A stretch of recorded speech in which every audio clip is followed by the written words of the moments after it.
I'm pretty excited about this. As I mentioned in the email, something that I had planned on doing, which we are still going to do, is that my goal for today is to introduce a very unconventional definition of anxiety. So it's something that we're going to get into. But our topic today is overcoming anxiety, getting grounded again so that you can get back to living.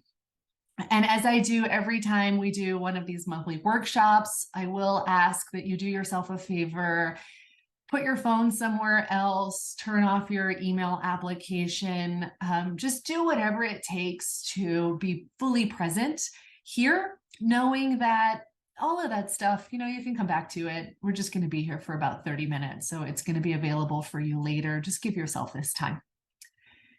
And then, as all of you know, I'm Dr. DeLilly. I work in practice here in Missoula. I treat a lot of anxiety. So it's one of the things that I'm really excited to be learning more about, to be discussing with you, and to be offering tools about, because I would say that probably 50% of the women who I work with in my practice have anxiety, either as a primary concern or it's somewhere on the list if it's not the thing that originally brought them to see me.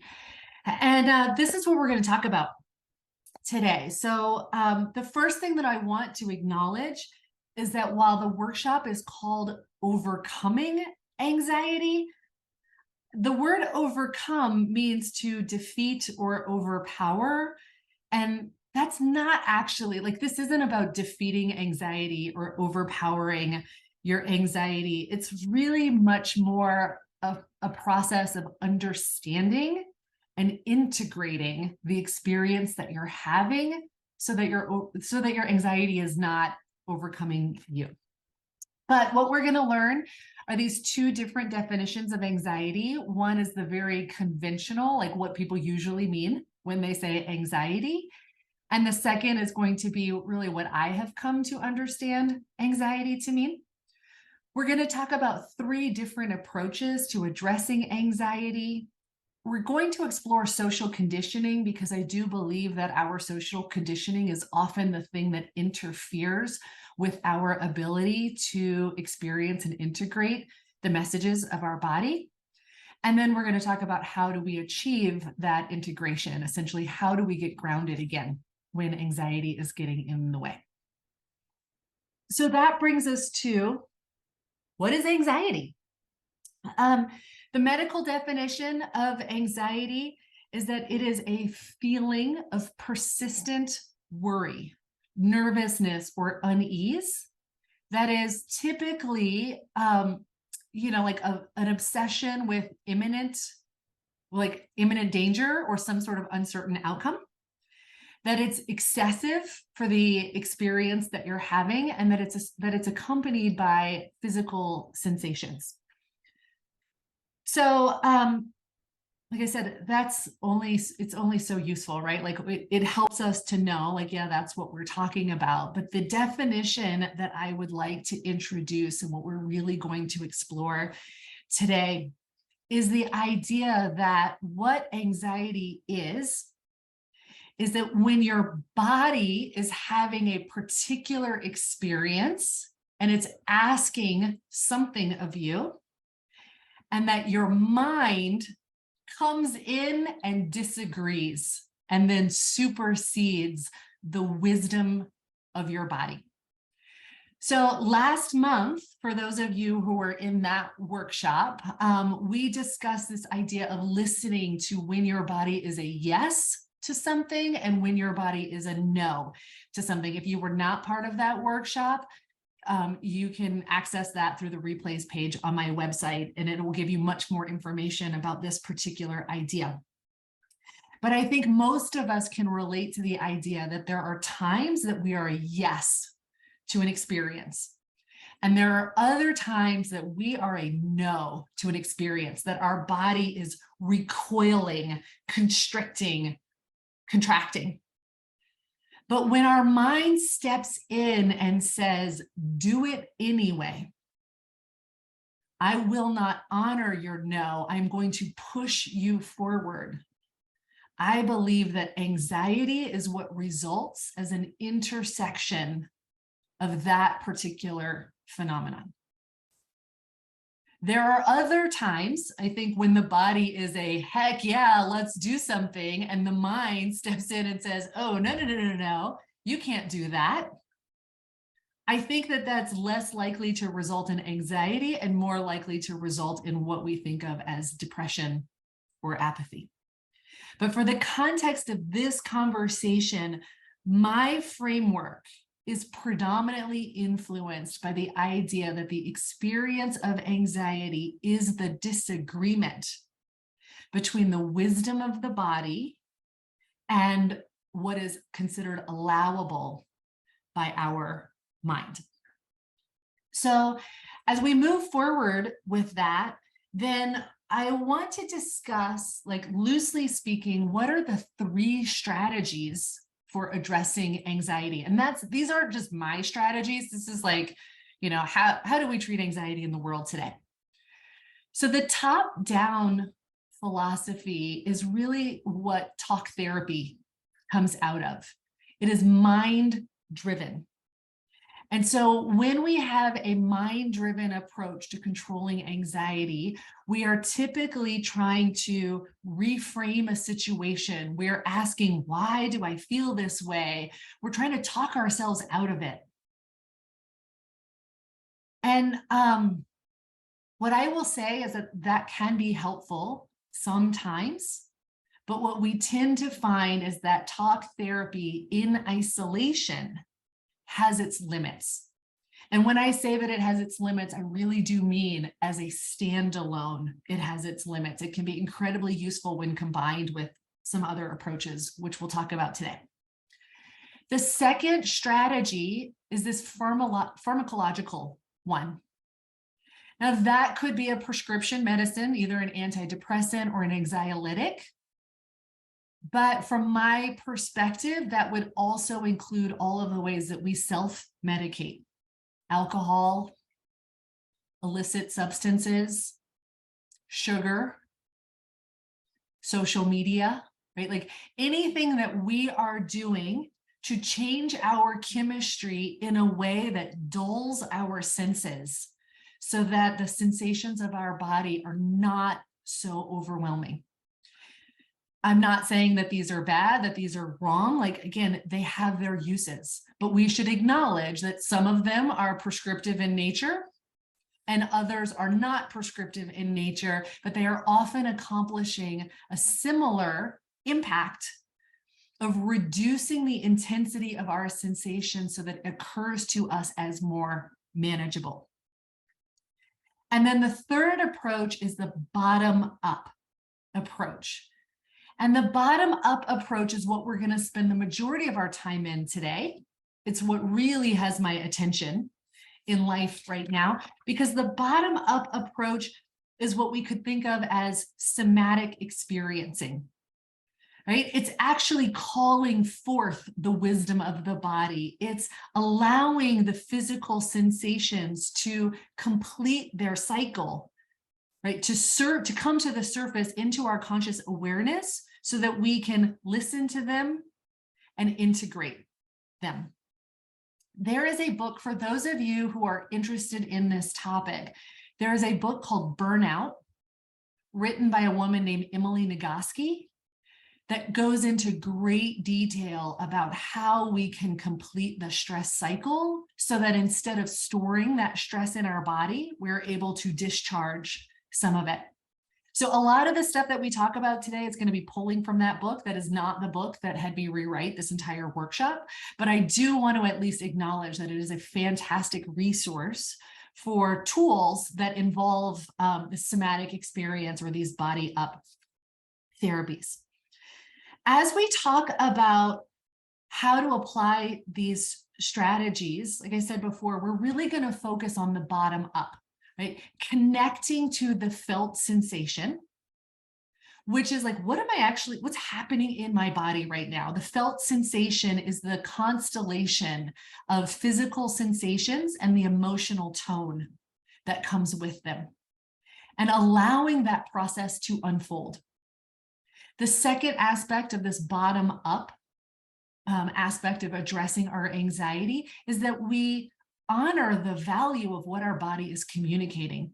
Many times in our sort of our way of being in society right now, we've been conditioned to think that information is very useful, that experts hold a lot of value, and that what we learn from the outside is more important than the wisdom that comes from within us.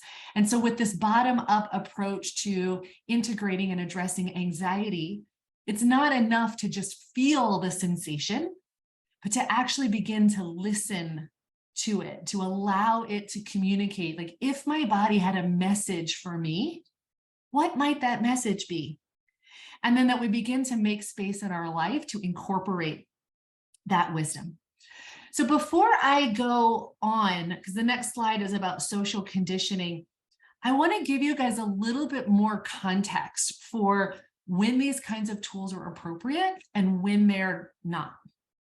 So a lot of the tools that we're about to start talking about, I would refer to as being trauma-informed tools for integration. But with this being a workshop, I want to be clear, this is not trauma therapy.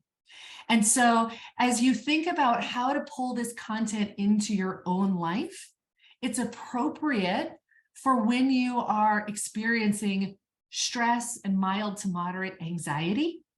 These are not the kinds of tools that you want to pull into your life to take a deep look at what might be considered big T trauma and then try to apply them on your own, right? Like, if you're dealing with something really substantial, please use any of these tools in the context of a safe container with a therapist and not on your own.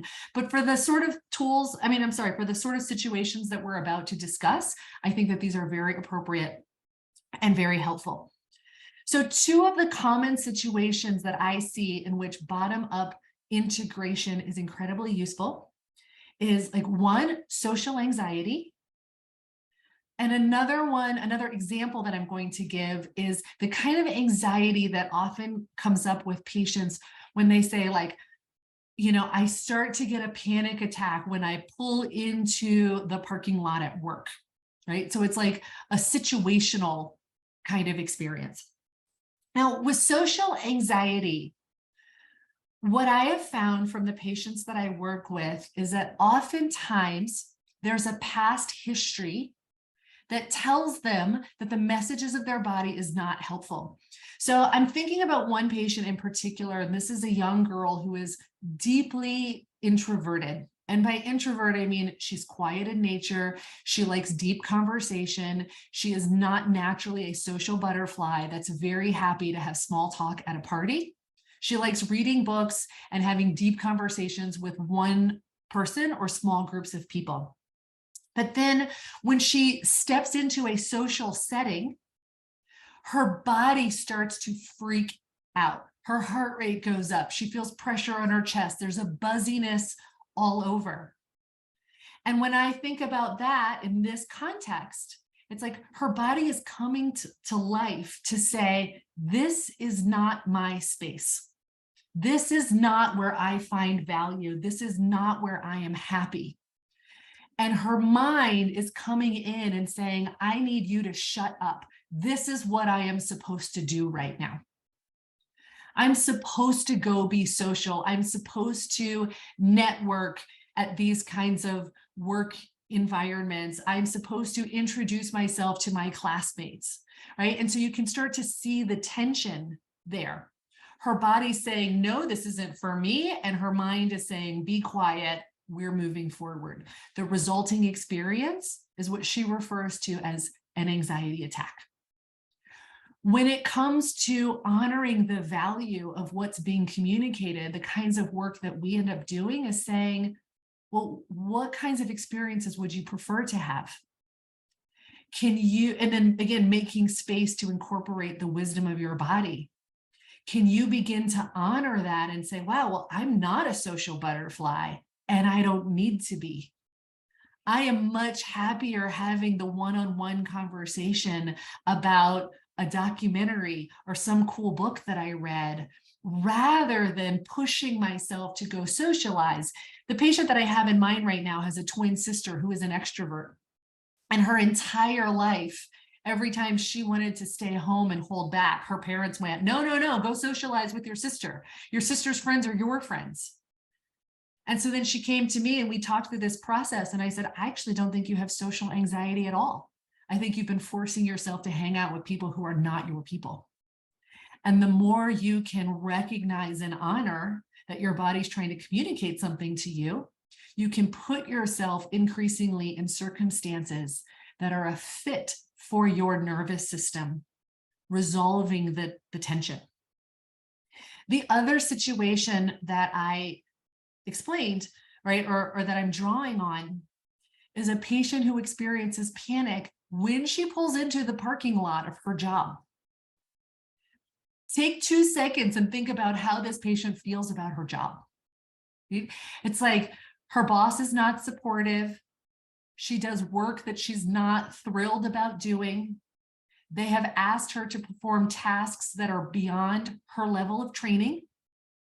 And so now her nervous system is going, no, no, no, no, no, I don't want to be there. And her brain steps in and says, hey, you need a job. Be quiet and move forward. All of the resulting sensation, again, I am now viewing as the tension between the disagreement between what the body is asking for and the mind is saying, this is what's acceptable, this is what you're allowed to ask for. And in that intersection, the body revolts and we experience the tachycardia, the sweating, the shortness of breath, that electric buzz. We go, oh my gosh, I have anxiety, right? We can try to talk ourselves out of it. We can try to medicate it. But today, what we're really focusing on is how do we integrate it? And I think the work example is really useful because most of us can't just walk away, right? I am not asking you to quit the job that you're not happy with. I'm not asking you to give your boss a piece of your mind. And so I wanted to offer this counter example so that you'd all really get a sense of like, but what do I do in live time? And what I want to encourage you to do in live time is begin by acknowledging. Acknowledge that your body is communicating with you. Acknowledge that what your body is saying is valid and useful and important. And then make an agreement with yourself to begin to allow that wisdom to inform your decisions in the right time. So with this woman, it was really a conversation about going, okay, you hate your job, admit it to yourself. And then when you have the time and space, begin to look for a job that is more satisfying, that honors the truth of who you are and how your nervous system operates. And so I wanted to draw on those two distinctions because with one, there was like, there's something to do right now in which you can pull yourself out of a situation and respond differently. And then in other situations, the best that we can do in the moment is acknowledge the discrepancy and then make a commitment to come back to ourselves and revisit that wisdom and slowly work it in to our lives. So the next thing that I want to talk about with regard to this whole process is the idea of social conditioning. Because social conditioning is, in my opinion, the primary influence on the messages of our mind. So what is social conditioning? Really, social conditioning is simply a term for the collective influence of our family, our community, the culture in which we were raised, and the various groups to which we belong. So throughout our lives, we are kind of introduced to messages from the outside world that tell us this is okay, this is not okay. When you do these things, you belong. When you do these other things, your belonging is put at risk. When you act this way, you are loved. When you act that way, your love is in question. Some of these messages are overt. The overwhelming majority of them are not. We simply pick them up through the images we see in media, through the observations of our family structures. So when we observe my mom gets upset with my sister when she does XYZ, as the younger sibling, I'm going, oh, want mom to love you? Do this. Want mom to be mad? Do that. Right? And so these messages become incorporated into our nervous system. And slowly over time, we develop an invisible box. And that invisible box dictates what I allow myself to do and what I don't allow myself to do. And it becomes the mind, because even though it's all coming from the outside initially, we begin to internalize these messages, and we hold ourselves to the invisible standard. And the reason this is important in the conversation around anxiety is because, as I said before, you've got this wisdom, this messaging that's coming up from your body, and then it's the mind that will step in and say, oh, no, we can't do that. You're doing this instead.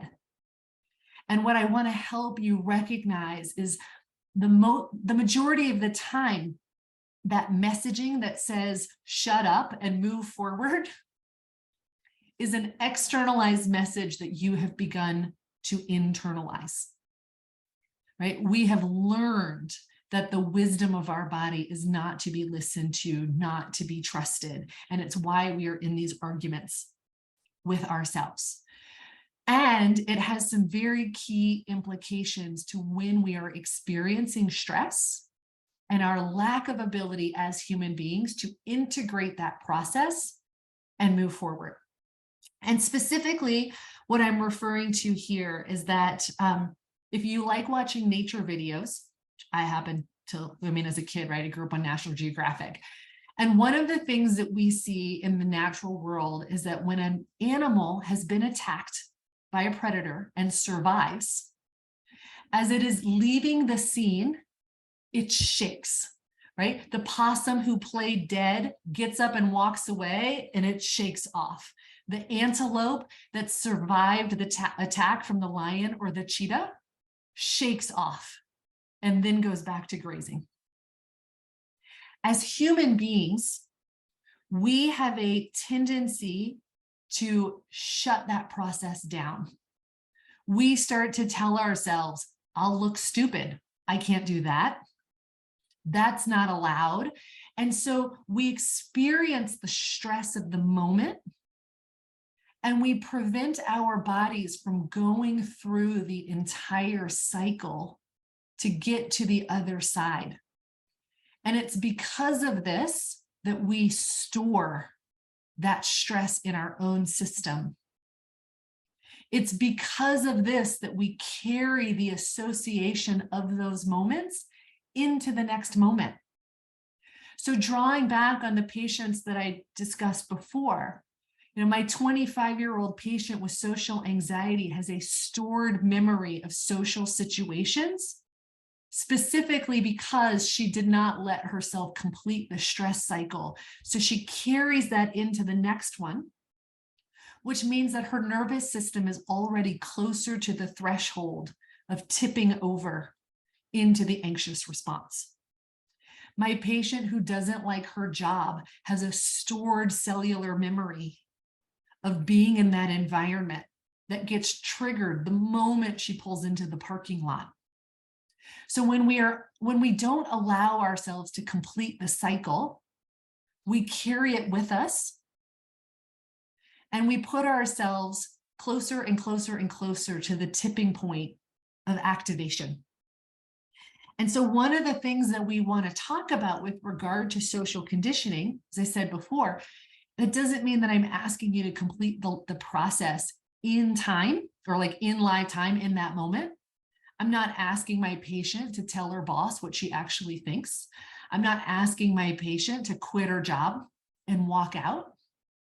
But a really important part of the step, right?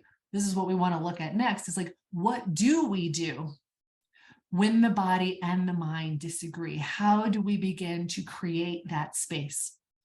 And so when we recognize the influence of social conditioning and we start to see all of the ways that our mind steps in and says, you're not allowed to do that, the antidote to this is to carve out space in the safety of our own container to complete the process. I'm going to describe to you what this looks like for me, and I'm going to invite you to take the pieces that work and ignore the pieces that don't work for you, because ultimately this is a process of listening to your own body and restoring communication and trust with yourself, right? So when I say create a safe container for the completion of the cycle, what I personally do is go into my bedroom and lock the door. I like to do this when no one else is home and I still lock the door because there's something about shutting the door and locking the door that anchors into my mind. I won't be interrupted. I then create a nest of pillows on my bed. So I've already got 4 or 5 pillows on my bed, and I kind of put them in a little half circle so that any way that I turn or move, I feel the comfort of something soft. I usually will put a blanket over myself because it helps me to create a cocoon-like environment in which I feel held and supported. A lot of times, and we'll get to this in a second, that blanket gets completely discarded by the end of the process, but that's okay. I like to have it nearby. And then I let my mind imagine the situation that I was in earlier in which I had the disagreement, right? So I recall, I remember whatever triggered or activated me. And then I give myself the space to complete the process. So the way that animals really complete the process is that we allow our bodies to do what we did not allow ourselves to do in the original moment. Sometimes that means flight, right? We're all kind of familiar with these ideas of fight, flight, freeze, and fawning are becoming more and more recognized. So if I wanted to run away but didn't let myself, I might move my body as though I were running. So right there in my bed, laying on my back, I move my arms and my legs and I give my body the experience of completing running away. The visualization in my mind is that I moved myself out of it. If it's a different kind of situation and the urge was to fight, I might move my arms like I was punching something or kicking something or pushing it back from me. I might flip over onto my knees and grab one of those pillows and actually punch it. Vocalizing is a really useful piece of integrating the process. Especially as women, we are often kind of conditioned into being quiet.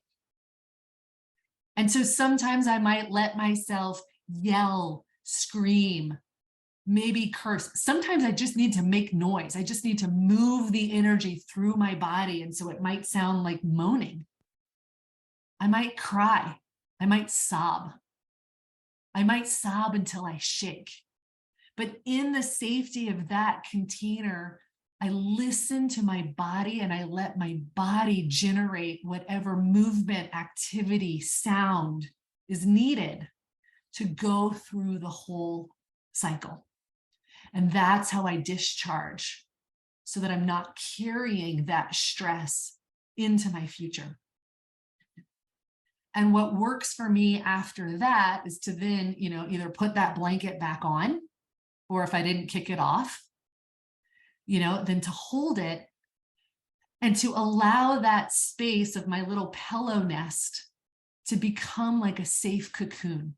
So after I've discharged all of that, I give myself the experience of feeling held and supported.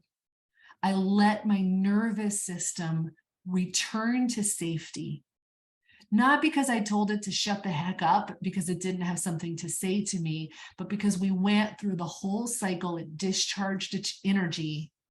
And now I can connect with myself and say, and now I am safe. Now I am whole, and it becomes an integrated process rather than a dissociated process. And like I said a few minutes ago, I invite you in your own life to take whatever pieces of that work for you and ignore whatever pieces of that don't work for you. Because what's healing about this practice is the willingness to listen to what your body is asking for and to respond to the request of your body. It's not about imposing a process that also comes from the outside. So now I want to review these steps with you so that you sort of have the framework in one place, right? So what is the process of, we'll just rename it, not overcoming anxiety, but integrating the experience? Is one, to begin to practice the recognizing the disagreement. So if you have an experience that in the past you would have said, oh, I'm having an anxiety attack, what I invite you to do is listen for, what is my body asking for? And what is my mind saying is allowable? Is there a disagreement? And then the next step, listen to your body. Just listen to it. What are you asking for? Even if I can't respond in this moment, can I make space to hear the message and recognize its value? The third step, begin to notice the conditioning, the elements of your past experience that are playing a role in what your mind is telling you today. This is allowable and this isn't. If you do this thing, you won't belong. If you do that thing, you might not be loved.